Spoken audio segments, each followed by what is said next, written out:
Bonsoir à tout le monde.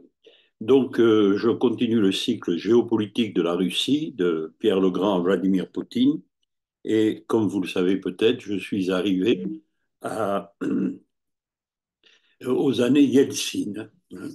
Donc, j'ai qualifié cette période très riche de 8 ans environ, un temps d'espérance, de crise et de chaos. Donc, j'ai déjà parcouru plusieurs éléments importants de la vie de Yeltsin. Un chapitre 1 consacré à la jeunesse et à la formation, puis le chapitre 2 à l'ascension politique, chapitre 3, alors que j'avais vu la dernière fois, j'avais analysé ce que j'ai appelé la rivalité avec Gorbatchev, mais il faut dire que j'avais montré qu'il y avait une période de 1 an et demi, 2 ans, durant laquelle, entre l'arrivée de Gorbatchev en 85 et jusqu'aux années 86-87, il y avait eu une période, une espèce de lune de miel, où les deux hommes s'entendaient plutôt bien et où Gorbatchev encourageait l'ascension de son futur rival. Mais les choses avaient changé et entre 87 et 90, vraiment, une grande animosité avait caractérisé leur relation. Alors, j'arrive au chapitre 4 que j'ai intitulé donc 91, l'année où Yeltsin désintégra l'Union soviétique de Gorbatchev. Bon. Alors, en 90, nous avions vu que les deux hommes étaient parvenus à renforcer considérablement leurs pouvoirs respectifs. Euh, Yeltsin avait été élu en mars 90 député de l'URSS, puis en mai président du Soviet suprême de la Russie, et Gorbatchev avait été élu le 15 mars président de l'URSS. Donc désormais, comme je l'avais souligné, il y avait deux pouvoirs opposés qui se faisaient face à Moscou. Et il y avait celui de l'URSS, le pouvoir de l'URSS, incarné par Gorbatchev, et celui de la Russie, incarné par Yeltsin. Euh, un renforcement des pouvoirs des deux hommes durant cette année 90, mais aussi donc des heurts qui se multiplient, notamment à propos de deux questions qui apparaissent comme des questions fondamentales. La question de l'économie de marché. Yeltsin, dès 90, soutient un plan économique qui devrait permettre de passer à l'économie de marché en 500 jours. Hein. Helsinki fait adopter ce plan en septembre 90 par le Soviet suprême de la Russie, mais le Soviet suprême de l'Union soviétique le rejette au mois d'octobre en préférant adopter un plan économique, celui du Premier ministre Ryzhkov. Donc il y a un conflit ouvert à propos donc de l'économie de marché en octobre 90 entre les partisans de Gorbatchev et ceux de Yeltsin. Et la seconde pomme de discorde, c'était la question de la réforme des structures fédérales. Euh, Gorbatchev, en décembre 90, a nommé Pougo ministre de l'Intérieur en lui donnant officiellement la mission de combattre toutes les tendances nationalistes centrifuges au sein de l'Union soviétique. Alors que Yeltsin soutient toutes les déclarations de souveraineté qui sont peu à peu adoptées par les républiques, par les régions, notamment en Arménie, au Kazakhstan et dans les pays baltes. Alors, à titre d'introduction euh, de ce chapitre, j'aimerais rappeler un certain nombre de faits qui bâtissent, qui tissent le contexte extrêmement complexe de cette lutte de 1991 entre les deux hommes. Alors, je commence par les années 85-86 en m'intéressant, en rappelant, puisque c'est un rappel, tout cela, je l'ai traité l'an dernier, il y a 2 ans. Donc, en 85-86, en Europe de l'Est, je ne signale rien de particulier, ce qui ne veut pas dire qu'il ne s'y passe rien. Dans les républiques d'Union soviétique, non plus, même si beaucoup de choses couvent sous la cendre, le feu couve sous la cendre.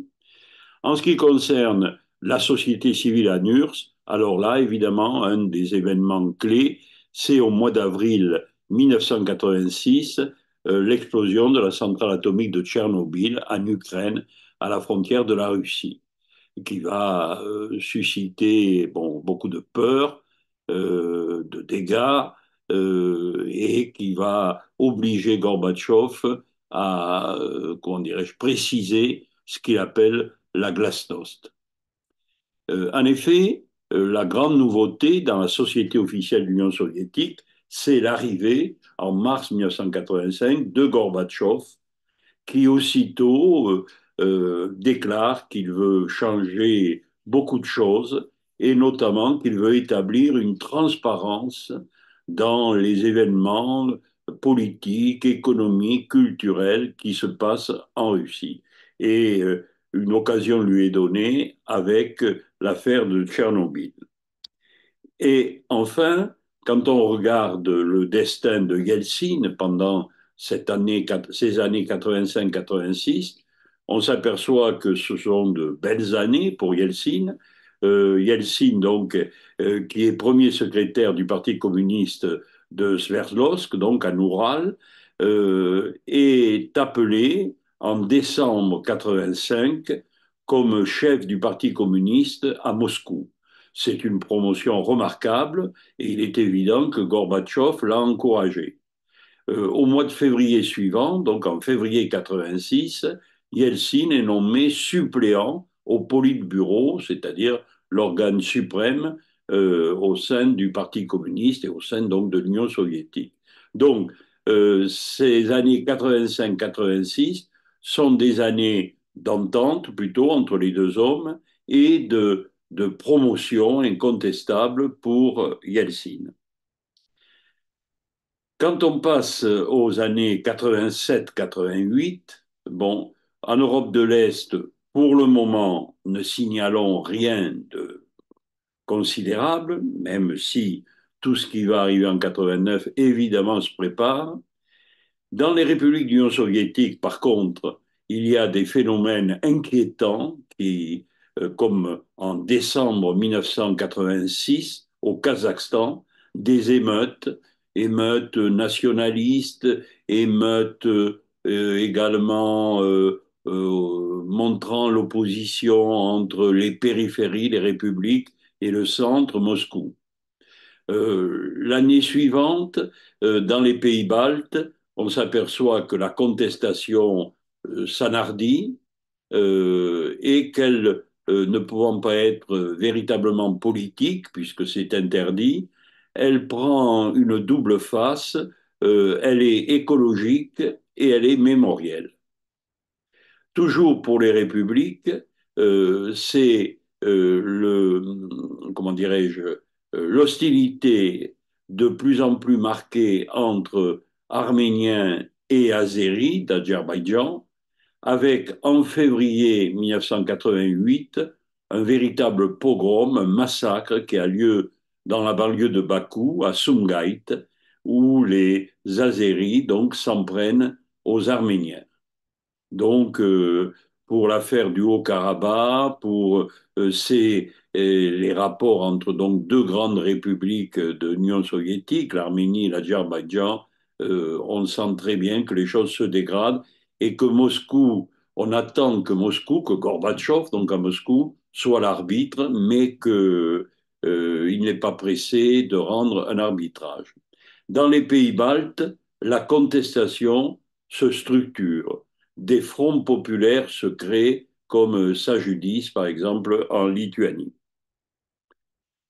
Pour la société civile, après un espoir fou avec l'arrivée de Gorbatchev en 85, ses promesses en 86, eh bien, la société civile russe, soviétique, déchante, hein, la production est au plus bas, stagne, et c'est vraiment une économie de pénurie, des queues partout, dans les magasins, et des denrées alimentaires qui manquent. Donc, c'est le début d'une misère croissante au sein de la société russe.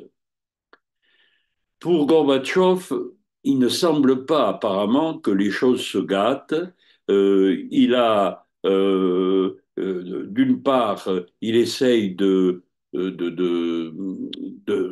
mettre des hommes à lui, des hommes favorables donc à ce qu'il appelle la perestroïka et la glasnost. C'est ainsi qu'il renouvelle au sein du comité central une grande partie, 40% du comité central. Il va annoncer aussi de grandes réformes politiques au mois de juin 1988. Et puis, sur le plan international, Gorbatchev se fait connaître par ses annonces, et plus que des annonces, par des accords avec les États-Unis, notamment pour la réduction de l'armement nucléaire.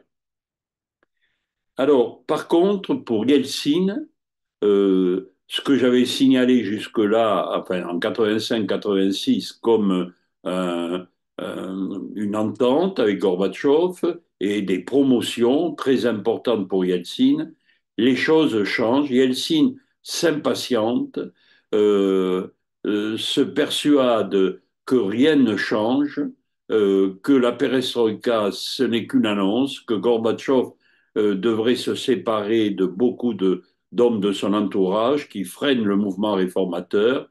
Et dès le mois de septembre 1986, Yeltsin envoie une lettre de démission à Gorbatchev, qui ne répond pas. Euh, un an plus tard, au mois d'octobre 87, dans un discours qu'il fait au comité central, Yeltsin renouvelle sa démission. Et finalement, Gorbatchev va obtempérer. Dès le mois de février 88, Yeltsin est destitué du Politburo et il est donc marginalisé totalement. Beaucoup pensent que c'est la fin du rôle politique que pouvait avoir Yeltsin. Mais on va voir que Yeltsin va réussir à rebondir quelques mois plus tard. Alors nous arrivons ainsi aux années 88-90, qui sont des années capitales, non seulement en Russie, à URSS, mais dans l'ensemble du périmètre d'influence russe. Ainsi, en Europe de l'Est, 88 avait été une année agitée, notamment dans plusieurs pays comme la Pologne, la Tchécoslovaquie, mais c'est en Pologne, en 1989, que se déroulent des choses essentielles. Au mois de février, une entente entre la partie progressiste du Parti communiste polonais et l'opposition, représentée par le syndicat Solidarnosc, et grâce à cette entente, une table ronde est constituée avec la participation de l'Église. Et cette table ronde va s'entendre au bout de quelques mois sur la tenue d'élections relativement libres, hein, avec la possibilité pour des non-communistes de se présenter. Donc, c'est capital. Au mois de mai 89, tandis qu'en Pologne, la table ronde, on discute, eh bien, en Hongrie, phénomène très important, le gouvernement hongrois accepte d'ouvrir la frontière avec l'Autriche. Et enfin, phénomène capital, retenu par l'histoire comme, comment dirais-je, une étape essentielle, le 9 novembre, en Allemagne de l'Est, le mur tombe. Bon. Et dans les autres pays d'Europe de l'Est, des choses très importantes se passent aussi, en Tchécoslovaquie, et y compris en Roumanie, où à la fin de l'année, le dictateur est exécuté. 90 sera l'année de la réunification de l'Allemagne. Donc, il y a un poids des événements de l'Europe de l'Est considérable qui va peser sur les relations Yeltsin-Gorbatchev. Dans les républiques d'Union soviétique, là aussi, ça fait plus que bouger. On sent très bien que des choses capitales, une évolution capitale est en train de se décimer. En 88, dans les pays baltes, qui ont commencé à se structurer, l'opposition a commencé à se structurer, et désormais il y a des fronts populaires qui se créent donc, et qui unissent toutes les forces d'opposition. En Arménie, un phénomène naturel, mais qui va accentuer le désarroi des Arméniens en guerre contre l'Azerbaïdjan, c'est un tremblement de terre qui va faire des milliers de morts. 89, c'est une année capitale pour les pays baltes, puisque les pays baltes vont déclarer leurs droits carrément à l'autonomie, et le mot indépendance est prononcé, et le 23 août 89, ce qu'on appelle une chaîne humaine se tient dans les trois pays baltes. Enfin, signalons qu'en Géorgie, il y a une manifestation nationaliste pro-georgienne qui est matée dans le sang par l'armée soviétique et qui montre donc combien les relations entre Moscou et certaines républiques, comme la République de Géorgie, se tendent. Enfin, en 90, pardon, en 90, hein, les trois États baltes proclament leur indépendance unilatéralement, hein, et dans les pays baltes, des troupes sont envoyées et Moscou esquisse un blocus économique. Donc, on s'aperçoit que ces années sont des années clés, 88, surtout 89-90, à la périphérie donc de l'Union soviétique, en Europe de l'Est, et à l'intérieur même des républiques soviétiques. Quant à la société civile, eh bien, le mécontentement dû à la pénurie, la désorganisation de l'économie s'accentue, hein. Des groupes de défense de l'environnement se créent. C'est l'embryon, un peu comme dans les pays baltes, de mouvements politiques. Euh, une grève va inquiéter énormément le gouvernement de Gorbatchev. C'est la grève des mineurs dans le Kouzbas et dans le Donbass au mois de juillet 89.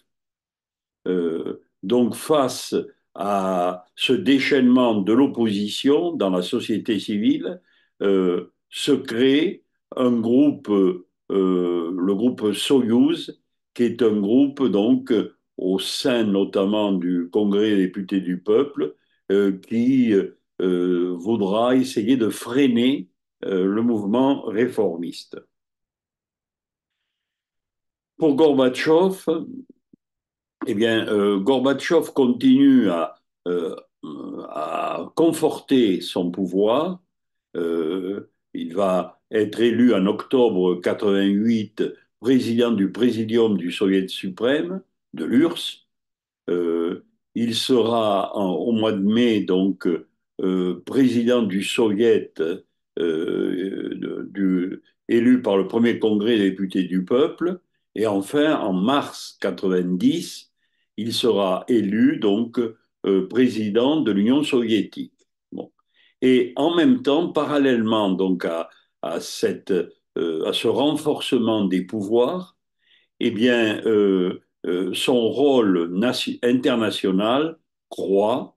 Il va recevoir le prix Nobel de la paix au mois d'octobre 90 et il est reçu partout dans le monde comme vraiment l'homme de la paix. Quant à Yeltsin, c'est une période très importante où il va justement rebondir. À la suite de ses démissions, donc, il était vraiment au fond du trou.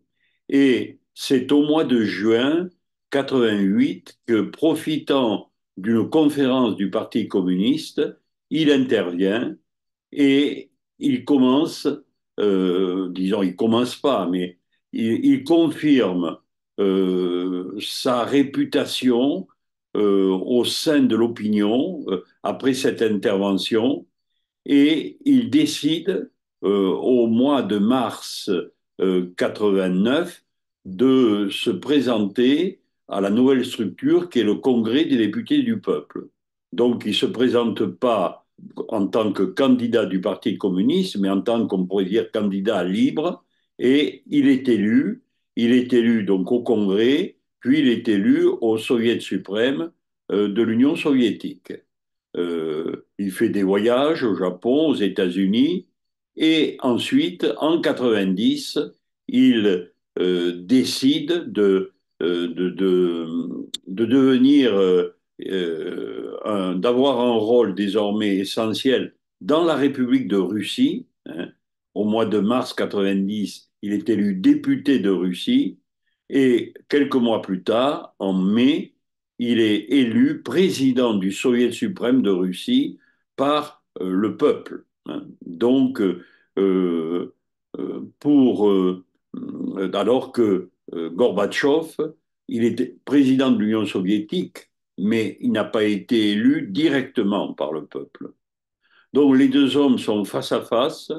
Yeltsin est de plus en plus puissant et Gorbatchev donc commence à être accablé de tous côtés, hein, par ce qui arrive. Donc j'en arrive au chapitre donc 4.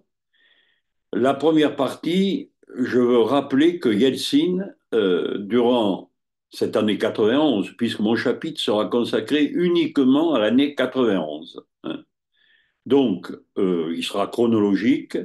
Dans cette première partie, donc, je veux rappeler que au mois de janvier 91, se produit un véritable coup de force de la part des autorités gouvernementales dans les pays baltes, notamment en Lituanie, à Vilnius, depuis le 7 janvier, des unités d'assaut sont positionnées près des bâtiments officiels et au matin du 13 janvier, les forces spéciales de l'intérieur, qu'on appelle OMON, O-M-O-N, donc les forces spéciales de l'intérieur de Vilnius, font irruption, les armes à la main, dans les locaux de la télévision de Vilnius. Alors, ces forces se taillent un chemin à travers un meeting et en traversant les salles, et c'est un massacre qui se produit. Je croyais avoir mis quelques photos, non. Donc, il tue 13 personnes et ils en blessent 160. Donc, les réactions sont évidemment scandalisées, sont très vives, euh, non seulement à Vilnius, non seulement dans les pays baltes, mais à Moscou. En une nuit, les murs, les palissades de Moscou sont noircis de graffitis où on marquait bas les pattes de Vilnius, nous sommes avec vous. Et Yeltsin sent très bien qu'il doit faire une intervention. Donc, 2 heures après la tragédie, 2 heures après que les forces spéciales soient intervenues donc à la télévision de Vilnius, Yeltsin prend l'avion, s'envole pour Tallinn, Riga, Vilnius, et à Tallinn, on lui montre les troupes de l'intérieur qui se tenaient prêtes à l'action, comme sans doute pour renouveler ce qui s'était passé à Vilnius, devant le siège du Parlement, derrière un cordon d'indépendantistes estoniens qui sont armés de couteaux de cuisine, de fusils de chasse. Eh bien, on sent que la confrontation va être immédiate et sanglante. Et Yeltsin, à ce moment-là, signe une déclaration conjointe avec les chefs des trois républiques baltes. Voici un extrait. Les derniers agissements de la direction soviétique à l'encontre des États baltes font peser une menace réelle sur leur souveraineté tout en provoquant une escalade de violence et des pertes humaines tragiques. La Lettonie, l'Estonie, la Lituanie et la Russie déclarent que, premièrement, les signataires reconnaissent la souveraineté respective de chacun. Deuxièmement, sur le territoire des trois pays dont les représentants signent la présente déclaration, tout le pouvoir appartient exclusivement aux instances légalement élues. Troisièmement, les signataires considèrent comme inadmissible de recourir à la force armée pour résoudre les problèmes intérieurs. Et dès que cette déclaration est signée par Yeltsin et les représentants des trois pays baltes, aussitôt Yeltsin monte en voiture et va rouler toute la nuit jusqu'à Leningrad par des routes de campagne. On lui a en effet déconseillé formellement de prendre l'avion pour entrer. Et là, Yeltsin comprend que la situation dans les pays baltes est arrivée vraiment à son terme. Alors, donc, arrivé à Moscou, le lendemain, donc du 13 janvier, donc le lendemain, le 14 janvier, Yeltsin fait une conférence de presse à Moscou, au siège du Soviet suprême de Russie. Il donne lecture de ce qu'il appelle un appel aux soldats russes en territoire balte. Et dans cet appel, il dit, l'on pourra vous dire que votre intervention est nécessaire pour le rétablissement de l'ordre dans la société, mais les violations de la Constitution et de la loi, pardon, peuvent être considérées comme le rétablissement de l'ordre. Donc, une gifle au pouvoir central. Yeltsin, là, se met au premier plan, donc, dans ce coup de force raté, tenté alors par qui? On ne le sait pas euh, exactement. Est-ce Gorbatchev qui a voulu donc porter un coup aux aspirations autonomistes des républiques, ou plutôt est-ce dans l'entourage de Gorbatchev, peut-être au ministère de l'Intérieur, peut-être au KGB, des initiatives particulières. Mais on ne saura jamais exactement qui a déclenché cette tuerie, ce coup de force donc à Vilnius. En tout cas, Yeltsin, lui, a compris et s'est mis au premier plan du côté des victimes. Deuxième partie, donc je continue ma marche en février 91, et là, on va voir Yeltsin s'opposer de plein front à l'autorité centrale. Alors, comment d'ailleurs peut-il s'opposer la seule arme d'Helsinki de cette époque, ce sont les déclarations publiques, les appels, les lettres ouvertes, les rencontres directes avec les gens dans les usines, dans les rues, les interventions devant les députés. Mais on ne lui donne jamais officiellement la parole, notamment à la télévision. Or, c'est cette opportunité qui arrive le 19 février 91. Euh, une télévision de Moscou l'invite et lui donne la parole. Et l'interlocuteur ou l'interlocutrice de Yeltsin à la télévision lui dit ceci. On a l'impression qu'il y a entre le président Gorbatchev et vous une certaine défiance mutuelle, une animosité, peut-être même quelque chose de personnel. On a la sensation que chaque initiative du président est contrecarrée par vous, Yeltsin. Alors, réponse immédiate et brève de Yeltsin, mais n'est-ce pas plutôt le contraire? C'est-à-dire, il sous-entend avec raison que ce n'est pas lui qui s'oppose aux initiatives de Gorbatchev, mais c'est l'inverse, c'est Gorbatchev qui s'oppose à toute initiative de Yeltsin. Et à la fin de cette émission, qui est très écoutée, c'est une des principales télévisions de Moscou et de l'Union soviétique.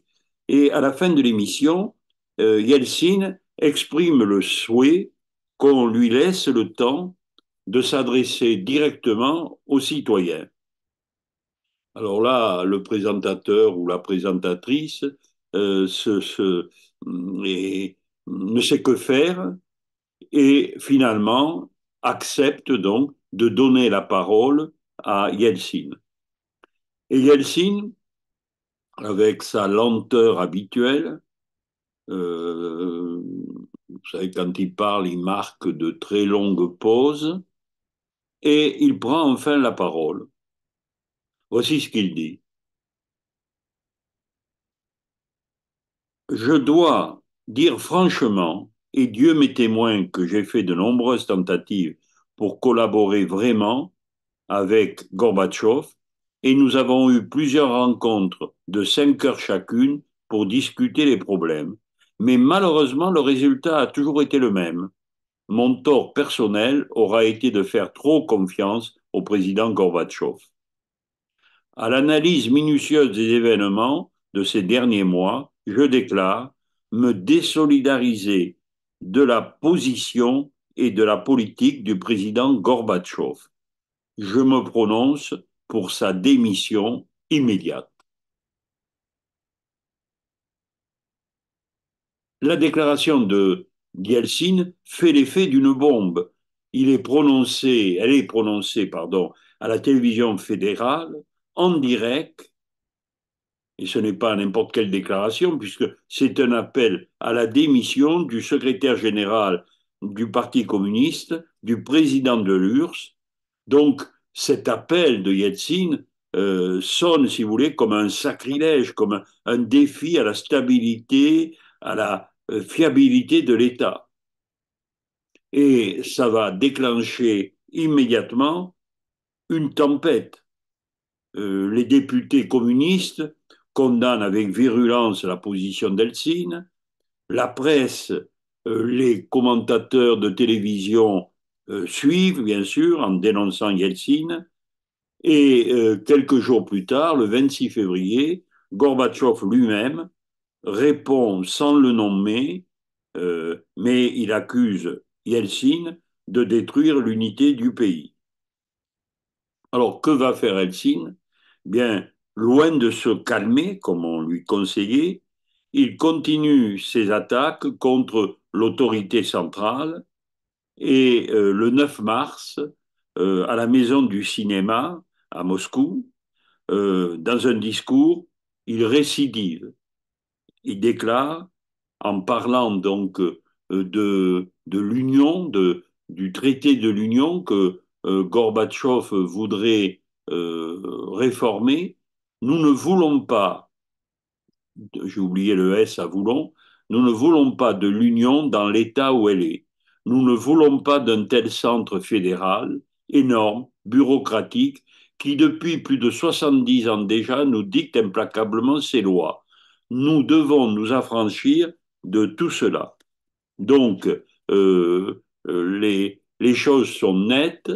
Yeltsin déclare, nous ne voulons plus du secrétaire général de Gorbatchev et nous ne voulons plus de la structure qui existe actuellement, qui relie les 15 républiques, parce que ce n'est pas une structure égalitaire et démocratique. Alors, à l'extérieur, les propos de Yeltsin sont reçus très favorablement.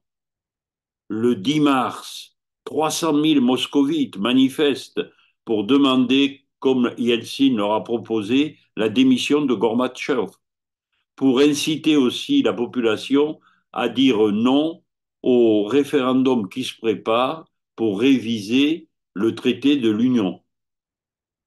Et le 17 mars, le jour du référendum, nouvelle manifestation. Alors, ces référendums, donc, qui se passent dans la foulée des dénonciations de Yeltsin, il y en a donc deux. Deux le même jour, en Russie en tout cas. Alors, le premier référendum, qui est du 17 mars, c'est Gorbatchev qui l'a voulu. La question est la suivante.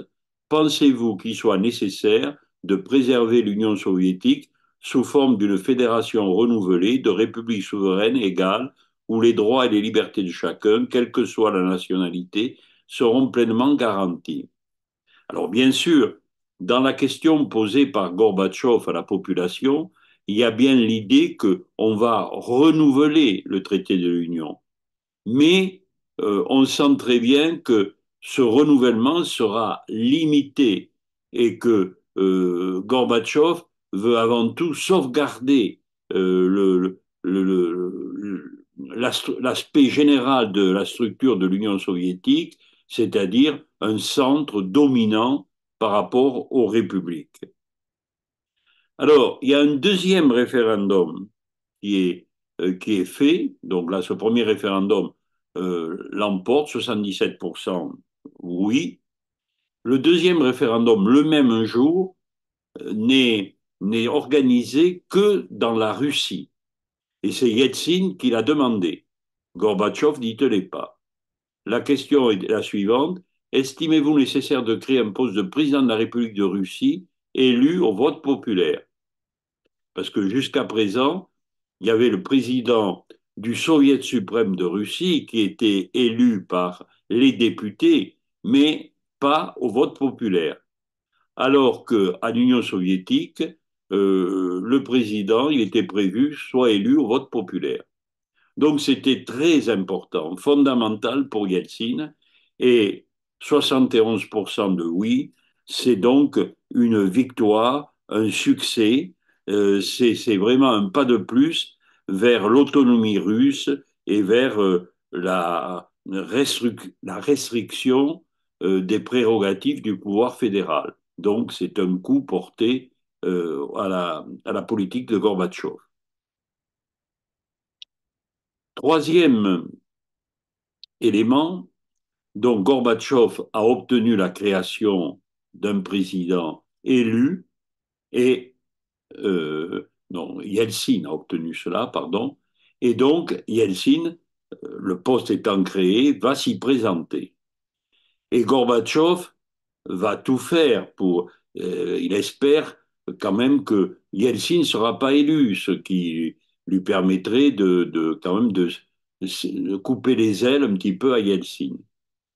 Et au mois d'avril, donc, Yeltsin commence une campagne pour l'élection donc à la présidence de la Russie. Euh, alors,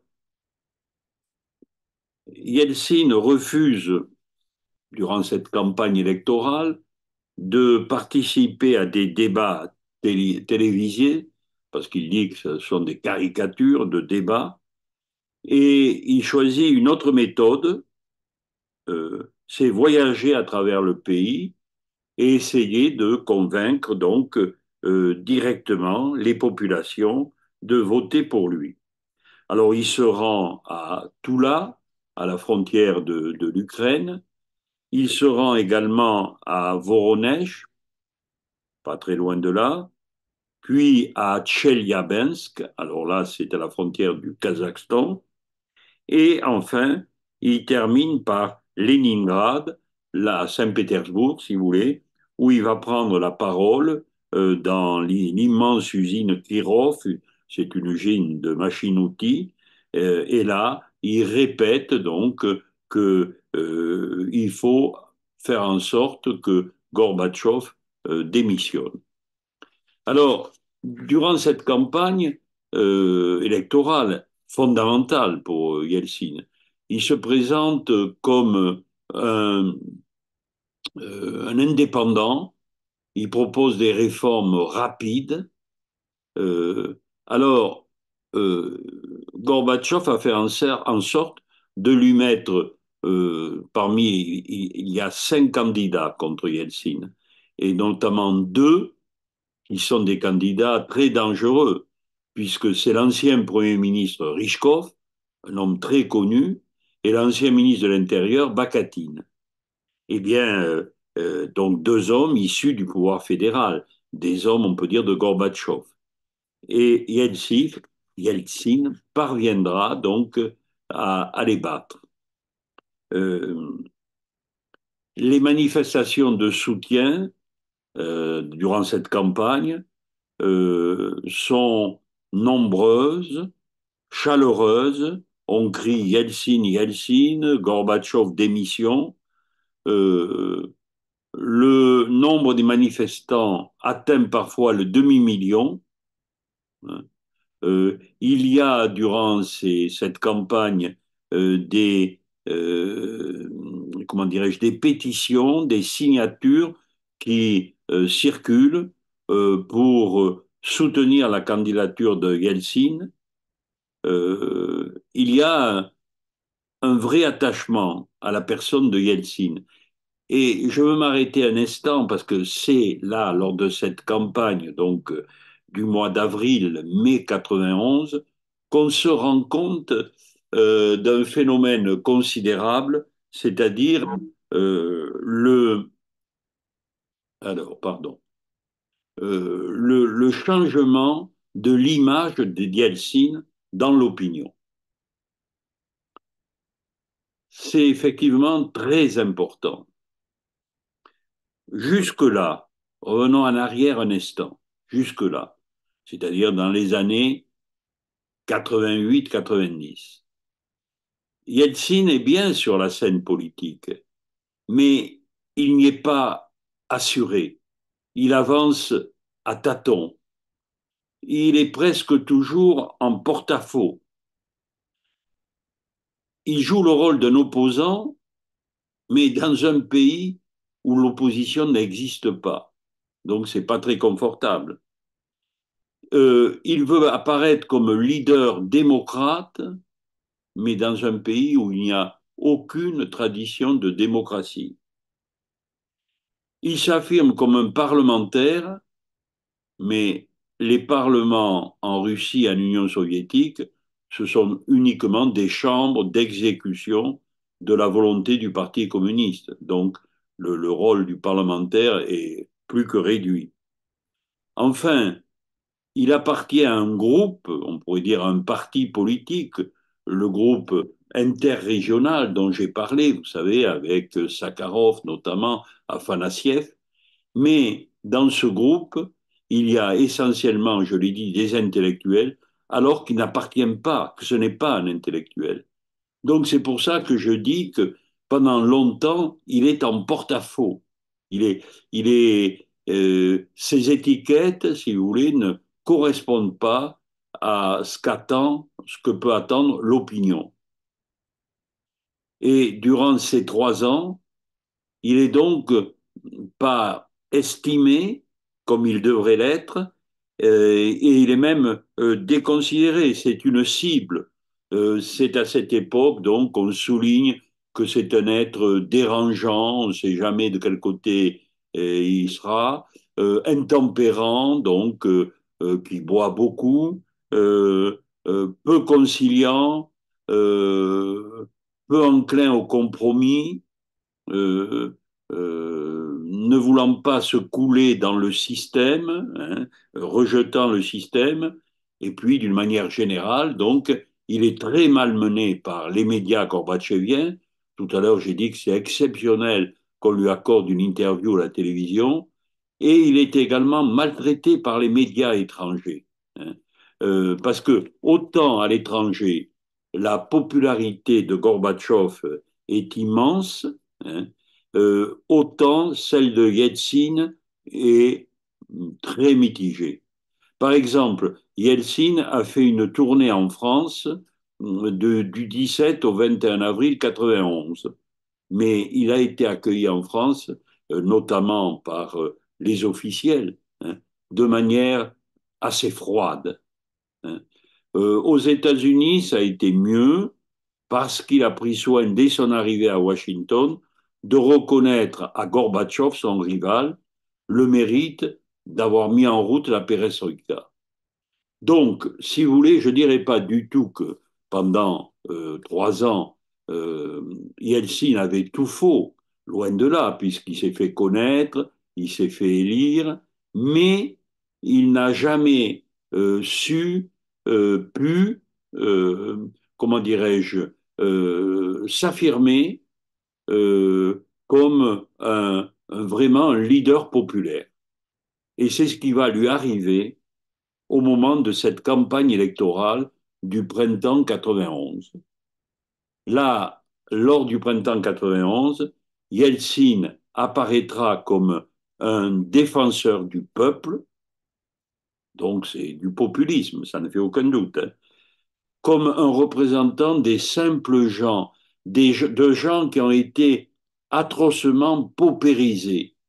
Paupérisés par quoi? La perestroïka, lancée par Gorbatchev, paupérisé par une réforme monétaire dont je n'ai pas parlé, mais qui a eu lieu en janvier 91. C'est le ministre Pavlov qui l'a lancé. Ça a été une réforme anti-inflation d'une dureté extraordinaire. Les gens ont perdu leurs économies, ça a été atroce. Et enfin, paupérisé par, je croyais que j'avais ajouté autre chose, non, je ne l'ai pas ajouté, bon, peu importe. Donc, cette mutation de l'image de Yeltsin dans l'opinion, elle va apparaître au grand jour dans les résultats des élections, puisque il est élu au premier tour avec 57% des suffrages exprimés, donc c'est une très belle victoire. Il a battu les deux candidats que lui avait mis qu'avait placé Gorbatchev. Donc, très belle victoire qui le consacre comme un héros populaire et qui lui donne un poids politique tel que Gorbatchev, désormais, ne pourra plus le dédaigner, le marginaliser, mais il devra le considérer désormais comme un partenaire. Donc, on s'aperçoit par conséquent de la montée, de l'habileté de Yeltsin qui fait une percée absolument inattendue et extraordinaire.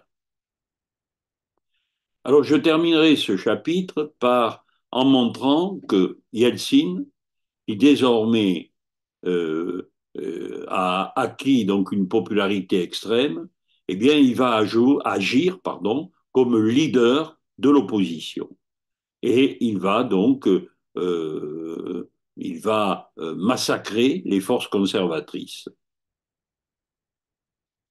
Alors, la première des choses, c'est, j'en ai déjà parlé, c'est ce qui avait été déjà une pomme de discorde entre Gorbatchev et Yeltsin à partir de 90, c'est la révision du traité qui lie les 15 républiques, qu'on appelle le traité de l'Union. Alors, j'ai représenté ça sur un schéma, c'est très simple.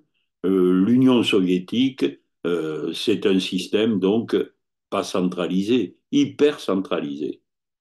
Tout est décidé par le centre, par Moscou, la monnaie, l'armée, l'économie, l'éducation, la culture. Et par conséquent, dans les républiques que j'ai représentées par ces pastilles bleues, aucune décision fondamentale ne peut être prise sans l'aval de Moscou.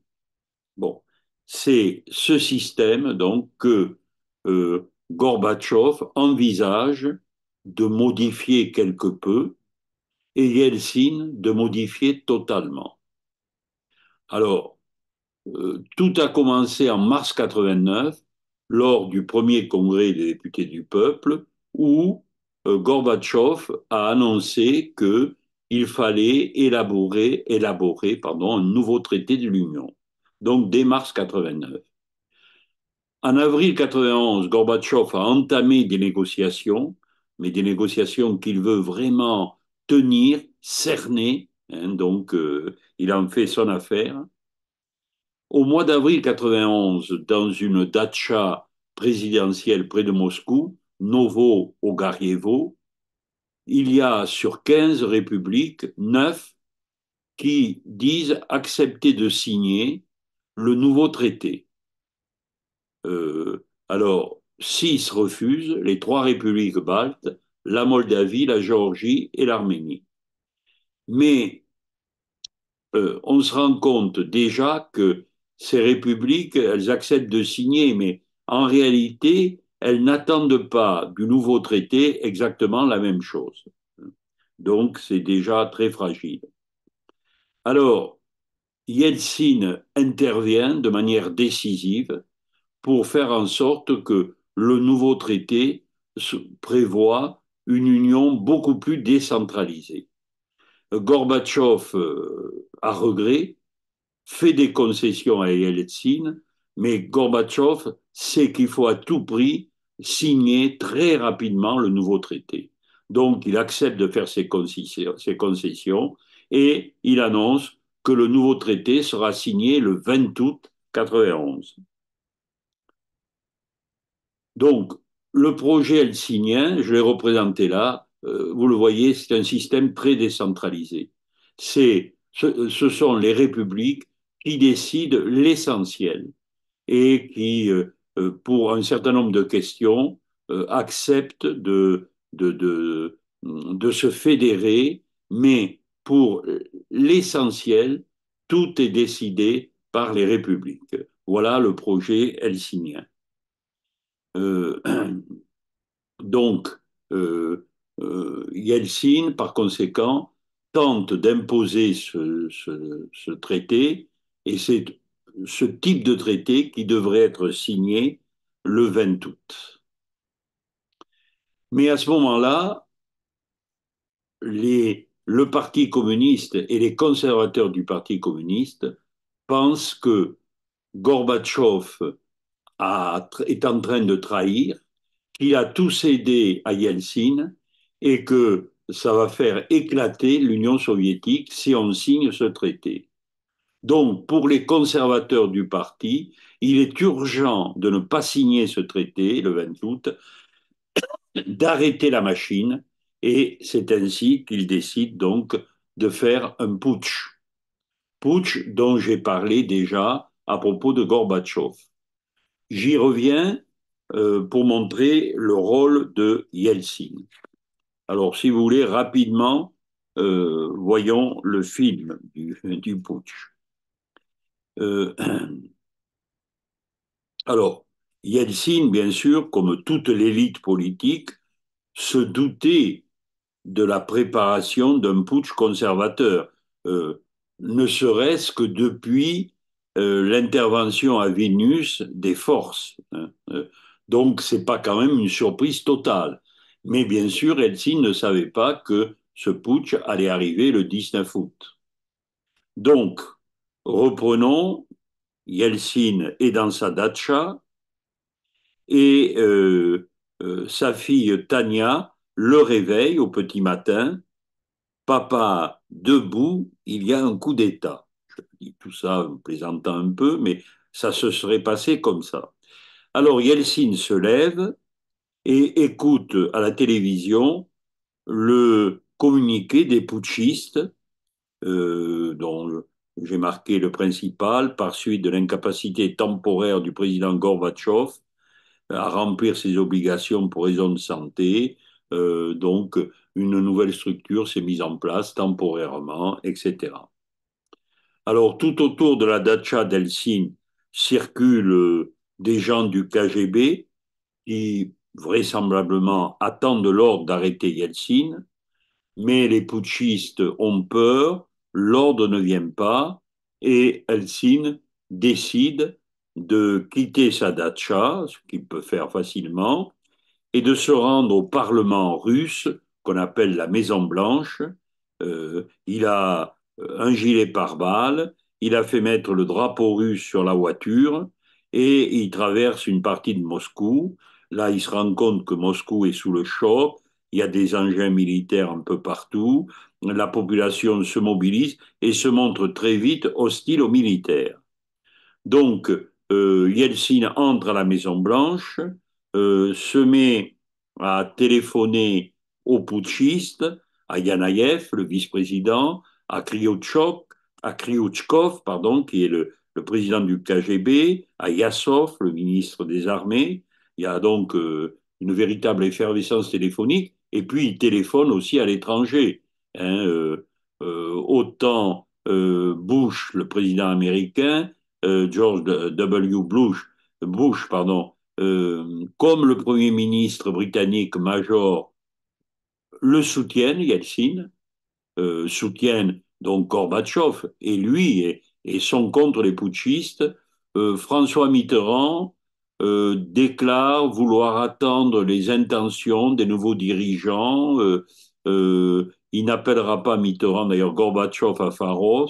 Donc, les Français sont beaucoup plus frileux et n'accordent pas un soutien clair et net à Gorbatchev et à Yeltsin. Alors, peu après, Gorbatchev euh, se déclare commandant en chef de toutes les armées présentes sur le territoire de la Russie et il fait publier cette nouvelle par des affichettes. Il fait également publier une proclamation aux citoyens de la Russie, une proclamation qu'il a griffonnée au petit matin dans sa datcha, et qu'il va lire en haut d'un char. Je vous lis une partie de cette déclaration, c'est quand même très important, page 247.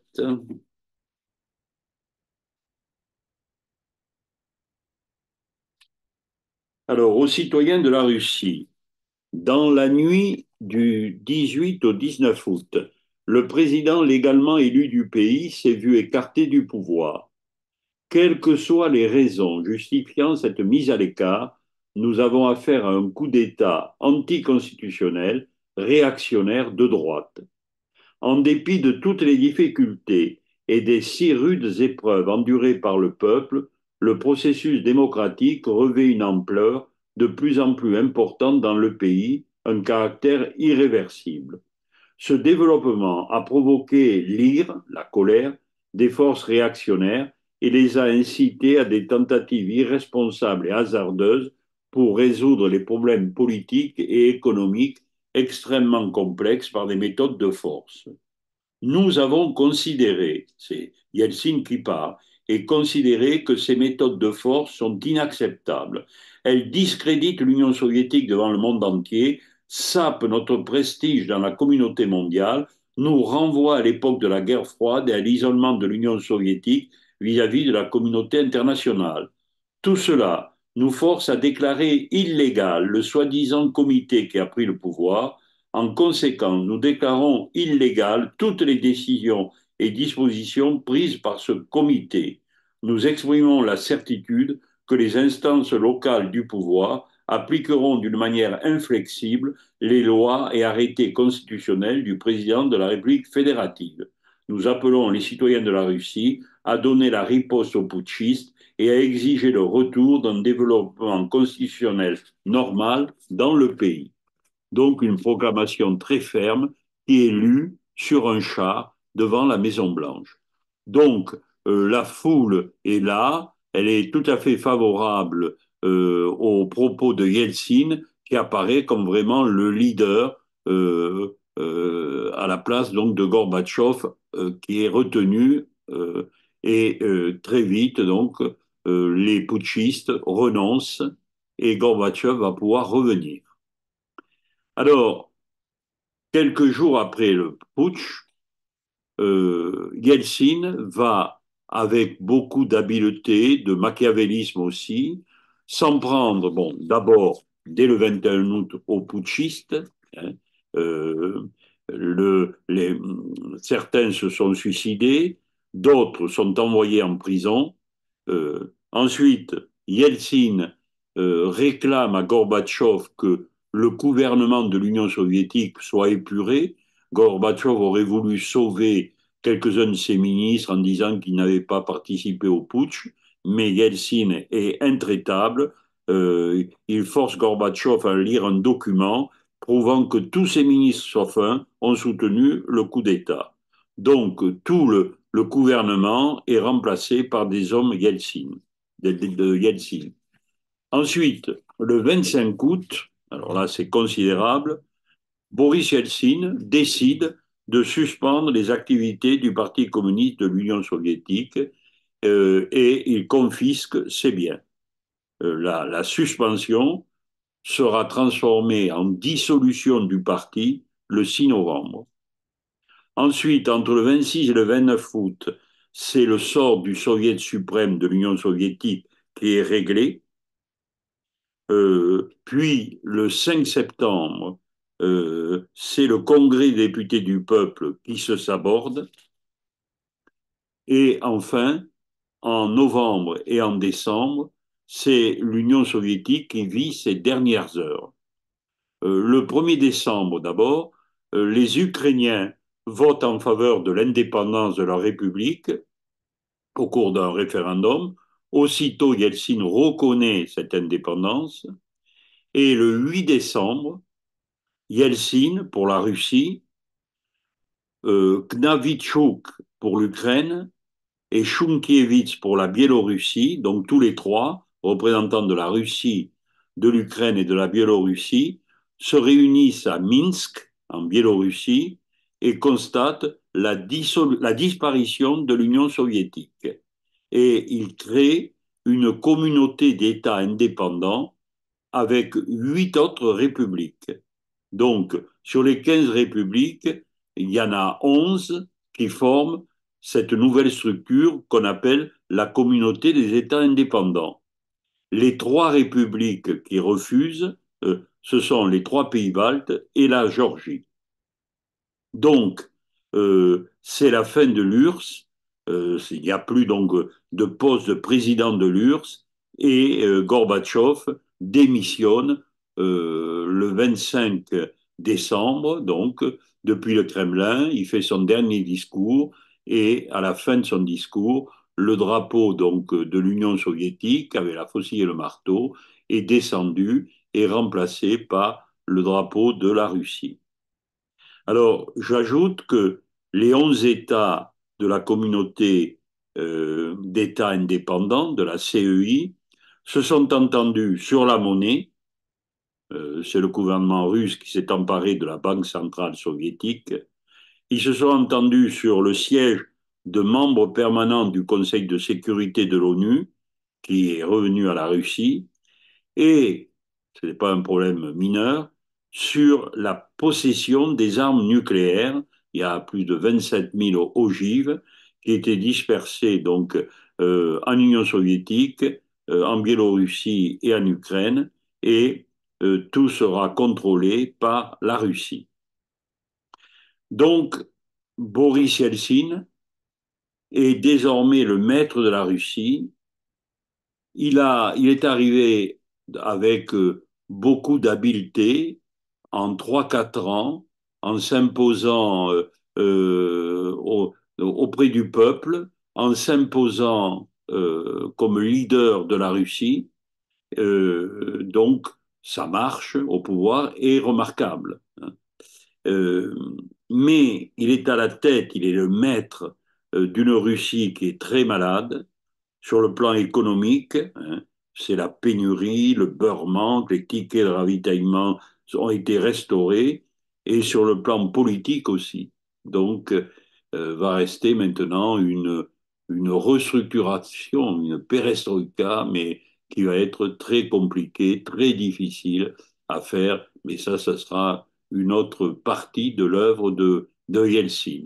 Mais je suis heureux d'avoir quand même détaillé hein, l'action de Poutine, de Yeltsin, excusez-moi, de Yeltsin, pendant ces années, donc, on va dire 88-91, car souvent, notamment en Occident, on amoindrit hein, l'action de Yeltsin au profit de celle de Gorbatchev. Or là, l'élément moteur, ce n'est pas Gorbatchev, c'est Yeltsin.